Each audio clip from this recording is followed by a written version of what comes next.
Hello parents. कुछ parents कहते हैं कि मेरा बच्चा काफी वीक है, वो पढ़ाई में अच्छा नहीं कर रहा है, इस पर क्लास में मैम ज्यादा ध्यान दीजिए। तो देखिए, ठीक है, हम ज्यादा ध्यान दे लेंगे, लेकिन मेरा सवाल आपसे भी है कि क्या आप घर पर बच्चे पर ध्यान दे रहे हैं? क्या आप रिवीजन करा रहे हैं? जो हम स्कूल में रीडिंग कराते हैं, याद कराते हैं, ओरल कराते हैं, तो क्या आप अपने बच्चे को कम से कम 30-40 मिनट घर पर उसका रिवीजन करा रहे हैं? क्योंकि देखिए, स्कूल में सभी बच्चे इक्वल होते हैं और सभी को सेम पढ़ाया जाता है, इक्वालिटी के साथ में पढ़ाया जाता है।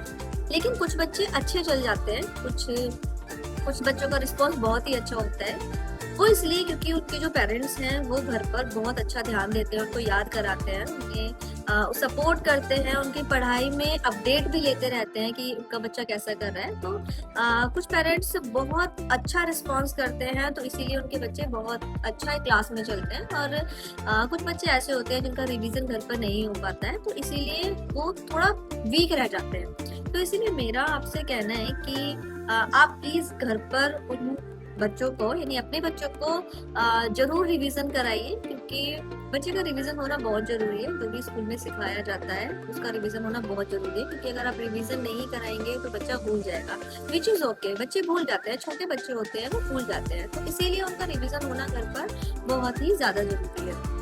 कुछ पेरेंट्स रिप्लाई में ये भी कहते हैं कि अगर हमें घर पर पढ़ाना होता तो फिर हम स्कूल क्यों भेजते, अगर हमें सारी चीजें घर पर ही याद करानी है तो फिर हम स्कूल क्यों भेजते। तो देखिए, बच्चा स्कूल में नई नई चीजें सीखता है, नई नई एक्टिविटी करता है, तो स्कूल वालों का काम होता है, टीचर्स का काम होता है बच्चे को नई नई चीजें सिखाना। लेकिन घर पर आपको उसी चीज का रिवीजन कराना है, आपको इतना सपोर्ट करना है कि आपको जो चीजें स्कूल में सिखाई गई है उनका रिवीजन आप घर पर कराएं। क्योंकि देखिए, एक छोटा सा एग्जाम्पल, अगर कोई डॉक्टर और एक मरीज है, अगर डॉक्टर किसी मरीज को दवाई लिखता है और दवाई लिखता है, लेकिन जो मरीज है वो उस दवाई को खा ही नहीं रहा, तो डॉक्टर की मेहनत से वो मरीज ठीक नहीं हो सकता, मरीज को दवाई खानी पड़ेगी। तो वैसे ही आपको रिवीजन कराना पड़ेगा। ऐसा नहीं है कि जो बच्चे क्लास में अच्छा कर रहे हैं हम उनको ज्यादा पढ़ा रहे हैं या उन पर ज्यादा ध्यान दे रहे हैं, ऐसा बिल्कुल भी नहीं है।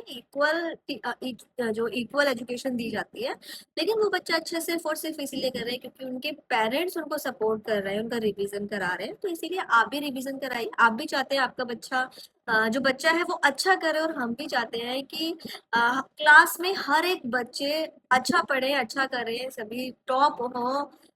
तो इसीलिए आपको थोड़ी मेहनत करनी पड़ेगी। आप और हम एक ही टीम में हैं, हम भी यही चाहते हैं, सेम आप भी वही चाहते हैं, लेकिन हम दोनों को मेहनत करनी पड़ेगी। सिर्फ हम